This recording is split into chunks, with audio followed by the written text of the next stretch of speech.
Yoshlarchi qo'liga kitob tush o'rniga manun ushayapti.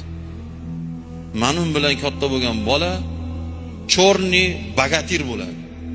Chorni bagatir degani rabochiy yo qayerdadir borib olib eng xor ish qiladigan odam bo'ladi.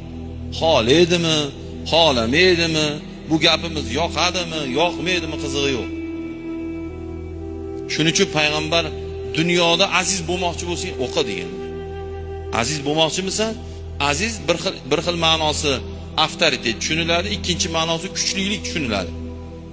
Kuchlik, tanilgan avtoritet, zo'r odam bo'lmoqchimisan? Men payg'ambarning gapini aytyapman. Al-ilmu izzud dunyo. Ilm dunyoda odamni aziz qiladi. Va sharaful axira.